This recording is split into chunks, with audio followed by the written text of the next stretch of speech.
Yes, thank you, Ms. McGuire, for that. And it's people like you also that I want to applaud your work for, because that's what inspires us to do what we do. So thank you for that presentation. I also want to say, on behalf of what she brought up, the Star Server training, I actually did approach the City Council about this, and I did make a presentation about the benefits of the Star Server training. So I'm not sure how that's going. I presented it in late October, so if you all want that Star Server training here, talk to the City Council members, please. So that is being decided as we speak. At this time, I'd like to introduce Ms. Tara Smith and Ms. Tina Sagersey. They're going to be presenting the KIP data and MAP data.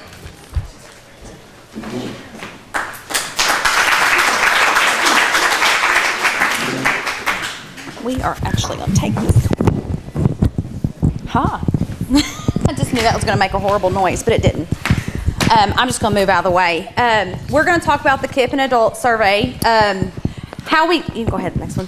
How we got the adult survey is CommuniCare RPC, Regional Prevention Center, sent surveys out to random homes in Washington County and the other surrounding counties in our region. And Washington County had 167 adults that returned them. And so, and then with the kids, there's the KIP data, and it's Kentucky Incentives for Prevention. It's the 6th, 8th, 10th, and 12th graders in Washington County schools, and they took a survey, and the results came from 472 students.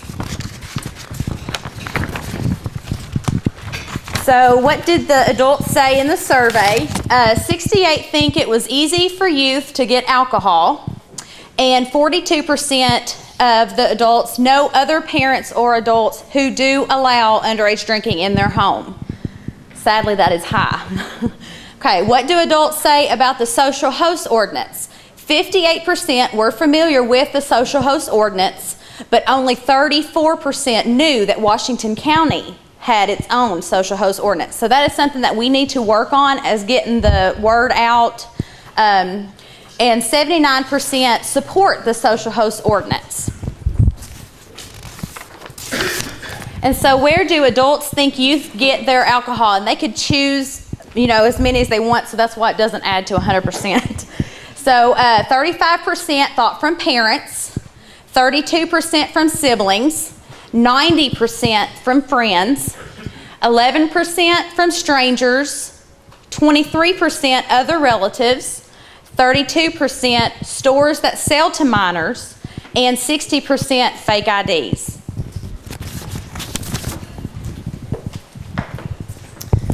And I'm Tina Sagersey. I work with Washington County Schools as Director of College, Career, and Community Services. So I partner with a lot of different agencies in the community and the Drug Prevention Center. So I did help administer and coordinate the KIP surveys to all 6th, 8th, 10th, and 12th grade students in the county, not just the public schools, but also the St. Dominic as well.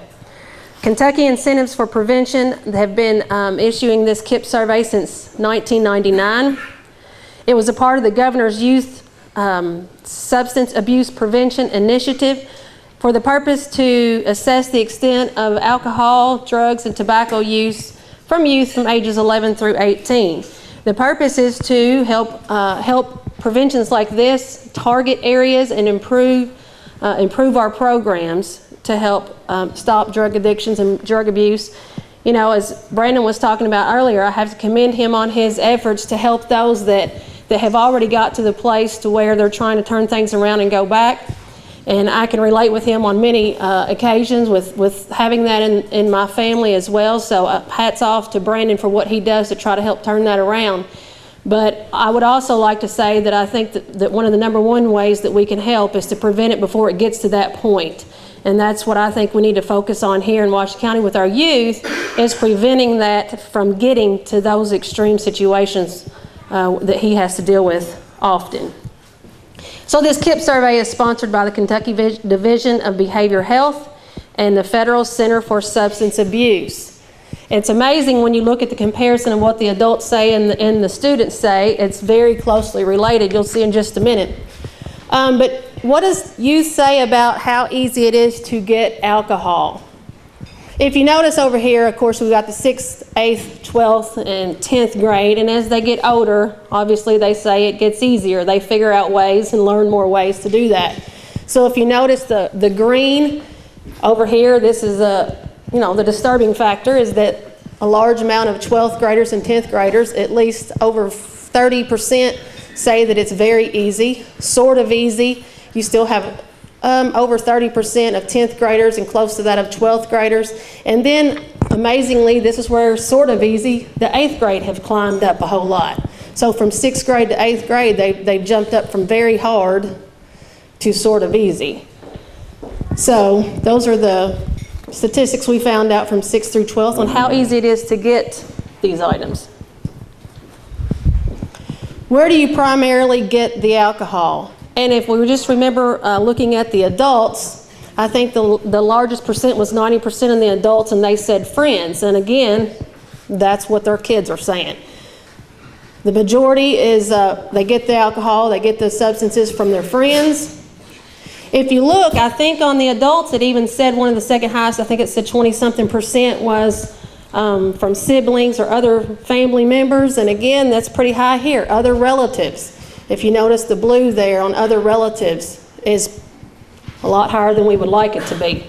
I would assume that would probably be older cousins or older brothers and sisters and things like that. However, the other ones having any at all, is worrisome.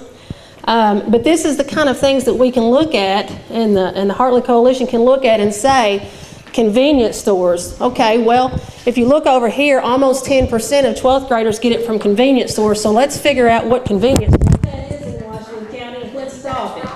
Okay? So using this data is very beneficial to us to do this kind of work and be able to focus and target areas.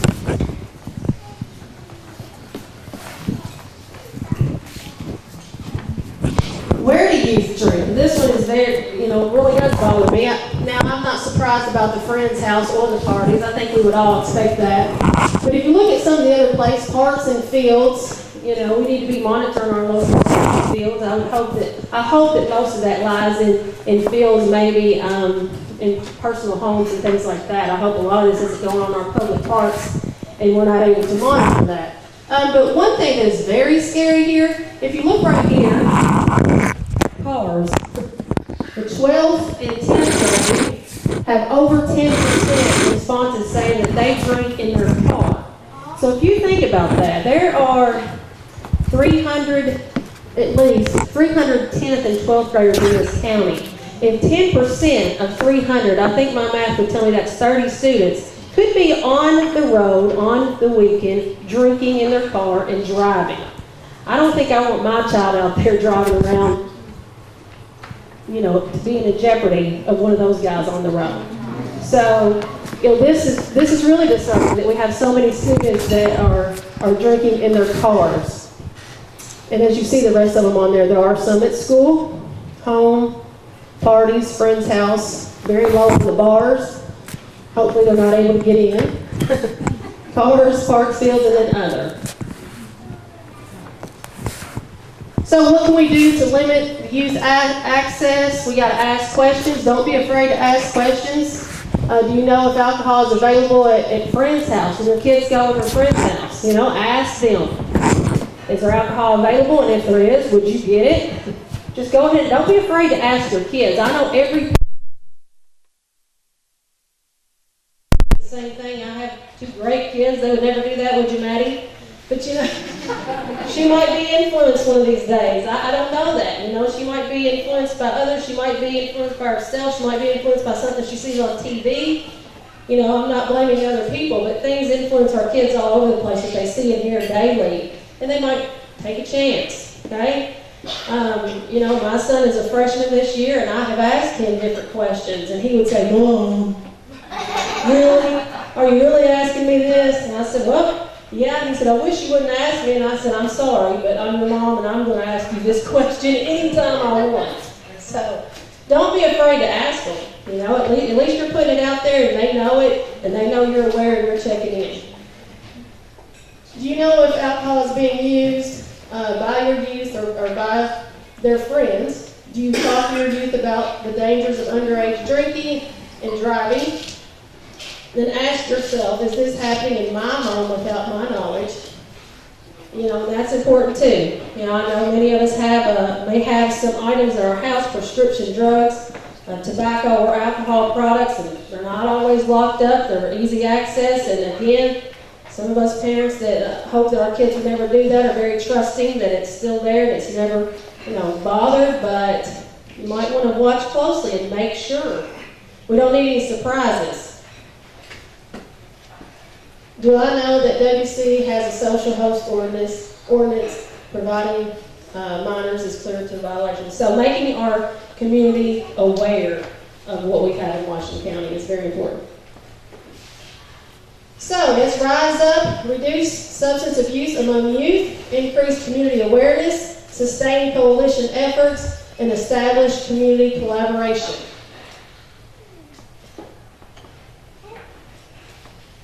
Take a stand and don't be the one.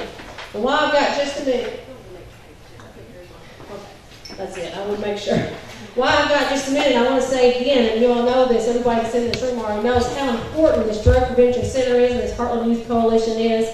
And it saddens me to know that the grant that funds this man and Miss Wilma right there, they both work beside me at the Board of Education. And these two are constantly running and constantly doing and they don't make millions, they just make just enough. And they work so hard for our youth in Washington County, and it saddens me that this grant is going away. So if you have any ideas or any suggestions on how we can raise money to sustain the Heartland Youth Coalition and to sustain these two folks right here from coming out of the drug prevention program in Washington County, we would be greatly appreciative if you would. To our distinguished guest and thank you. Mr. Wilson and Representative Mike Harmon, to other guests, we're so happy to see you and to be involved with you. Glad to have you at this evening's event. I'd like to think that this is not my last event, not my last town hall. But I'm the kind of person I just put things in the hand of God and just let it go from there. The past 9.5 years has been a roller coaster ride, and it's been like one big uphill climb, and it just seems like we got to the top. Now we're just waiting to go down, but it's not downhill, it's for a thrill. It's for a thrilling ride. The people that are sitting before me in this room are a tremendous asset, foundation, hopeful generation of people that will determine the course of the Washington County Heartland Youth Coalition. It may sound funny, but I'm not so much worried about my job. I'm not so much worried about my position. I take it one day at a time and enjoy each day that I can serve, and I enjoy each opportunity that we can make a difference, have that chance, have that challenge to make a difference. 9.5 years ago, I was interviewed by some of the people even in this room. I think Judge Settles was one of those people. And one of the things they asked me was, would I stay with the program? At times, I didn't think I would. And at times, I didn't think I could. At times, I didn't know how. And I'm not saying that I do now. I don't think that I've really come to the top of learning all that I need to learn about this business of prevention. But it's been people like you in this room that have made the difference. On your table, there's a page, or a series of pages, 4 pages. There's a little red color on there. I'd like you, if you will, and you have to share it because there's only about 3 or 4 to the table.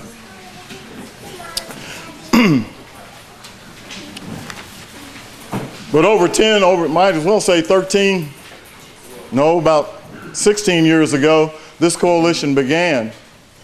And it began with people like John Settles and Barbara Pettis, Donya Stevens, Jill Settles, maybe a few others that I don't know about, but those were key people. Dan Kelly helped implement, helped get this drug-free community grant started in this community. And they started building this coalition. And they started with meager funds. It started with champions and Kentucky ASAP, champions of a drug-free Kentucky, and then champions, or excuse me, and then Kentucky Agency for Substance Abuse program. And they started with just a few organizations that are found on page 1 of your sheet. Just a few. And needless to say, it's not, maybe not all of those, I don't maybe have all of these listed that they started with, but I dare say that it would cover a full page. But one of those things that they worked with nationally was the Drug-Free Community Support Program grant. And then later on, they were able to write grants, or excuse me, before even the Drug-Free came along, they wrote the Champions, and they wrote Kentucky Agency for Substance Abuse grants, and they got those going in this county. Then Senator, or Judge, I say now, Dan Kelly, let them know about a grant called the Drug-Free Community Support Program grant. And I think back then it was just called Drug-Free. They wrote that grant, Donya Stevens and that team wrote that grant, and they got that grant here in 2003. In November of 2003, or October of 2003, I'm standing down in a field in Central City, Kentucky, and I'm standing in about 6 inches of water. I'm standing at attention, preparing for a task force that will go into prisons and help break up riots. I get a phone call. I have a phone in my pocket, and somebody, I'm standing at attention. I can't answer that phone call. It's raining. But as soon as that phone call, as soon as they dismissed us, after standing out there for about 45 minutes, as soon as they dismissed us, I ran in, I took that phone call, and they said, "When are you coming home?" I said, "Tomorrow. There's some people want to interview you tomorrow." I said, "But I won't get there till late." They don't care. They just want to interview you. And I got here, and then they interviewed me. I went home thinking that I didn't have a chance. I was happy working for the prison. And before I got home good, they called me and said, "You have the job." I've had the pleasure of working with various people, a number of people and staff, is Lisa Rugen and Rita Jones and Mary Ann Shrell. And then I hired Wilma Sorrell, or Sorrell, to... After 4 years, he doesn't know my name. Believe me, I know your name.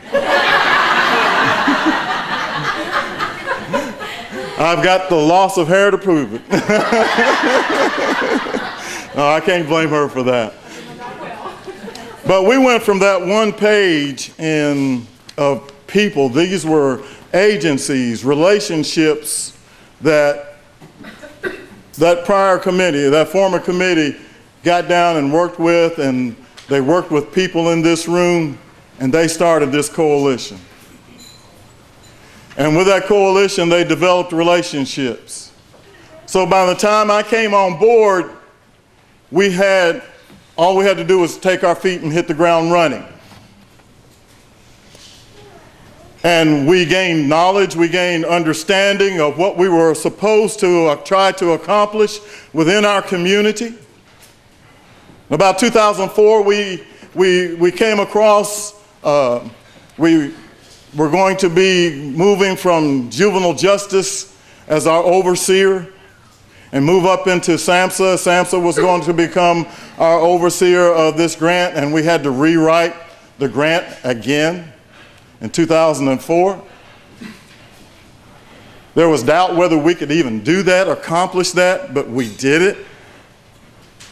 In 2007, we were coming to the close of our first 5 years of the grant. And then we were presented another challenge. We had to write it the way they said write it. We had to do it the way they said do it. I could not have done it but by the grace of God.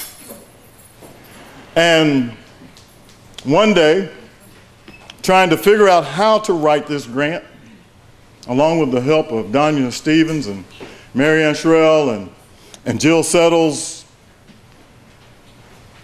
I came across some information that those people had given me, and it was exactly what we needed in this community, for this community to write that grant. I put that stuff in there. We got that grant. And we got another 5 years. Now it brings us down to this point. If you look at the last 3 pages, the last 3 pages represent the relationships that we have built, the coalition has built over the past, 7, 8 years. And it's grown from that first page until what we have on the last 3 pages. And I know there was one person in here, Charlie Hayden. He was one of those people, and he's been on board with us from day one. Another person in here, John Graves. I don't have his name on this list either, but he was with that. He's runs an entertainment company, Atmosphere, and he's worked with the 4-H and the Extension Office and producing a program called Blast, or Safe Night, and then changed over to Blast. Roberta Hunt is one of the key people, and she may have been one of those founding persons on that grant. And if I leave somebody's name out, please don't be mad at me. Please don't be upset with me, because I'm going to tell you one thing. There's not probably one person in here I haven't rubbed shoulders with at some point in one time. And I may have not known you, and I may have overlooked you. But I'm going to let you know one thing. There is no hypocrisy in me. I love you. I don't care if you're red, yellow, black, or white. I don't care if you're Hispanic or black. I don't care. I love you just like you are. And I hope you can love me a little bit. Just a little bit.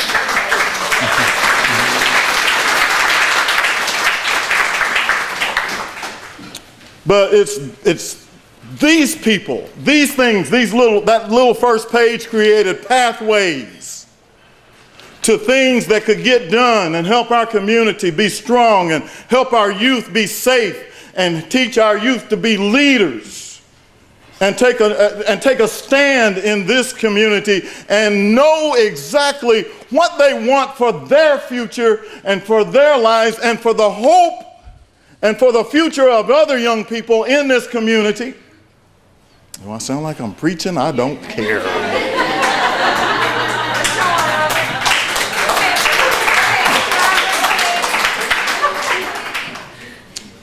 My students sometimes I have students come into middle school and they'll say, "Are you preaching?" I said, "I don't know. I'm not trying to, but you know, and you can tell it through Wilma. You can tell it by Sheila.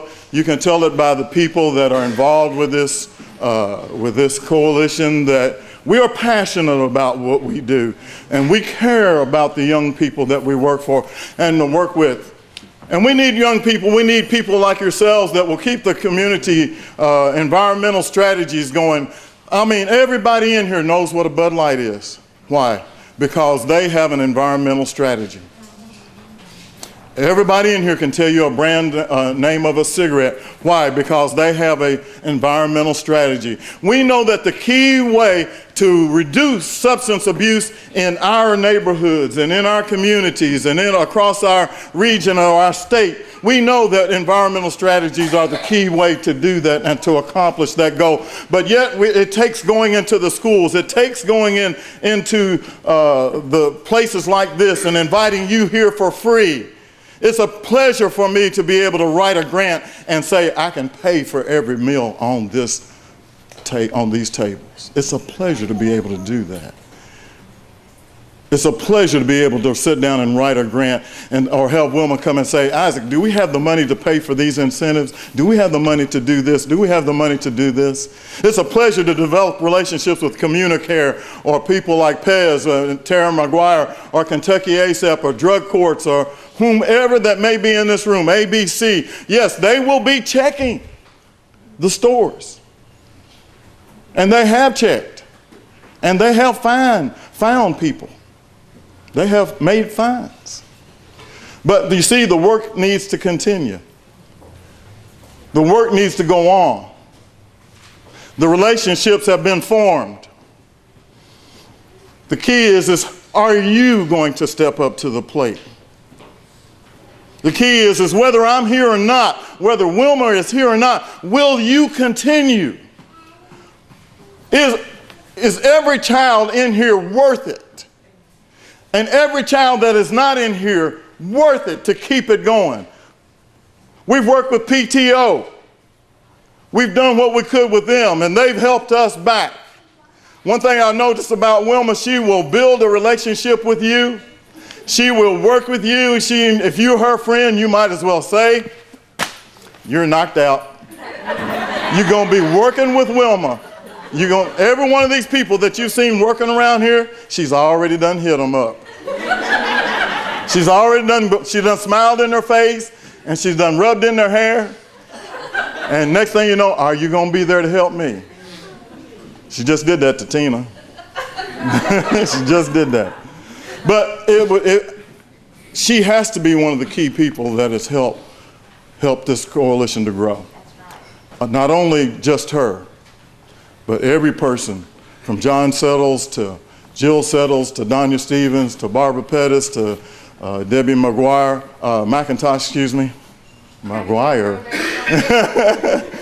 Sheila Harrigan, all these young people, the young people that we've had in the past, they are the reason that we have gone from that first page to those next 3 pages. Now, I hope that the next few pages that are blank will become filled. But it's going to take you. It's going to take you to accomplish that. I know I've already been over my 10 minutes, but you know what? This is my last 10 minutes maybe. You know? Whatever it is, it's been a tremendous honor, a tremendous pleasure to be able to work with all of you.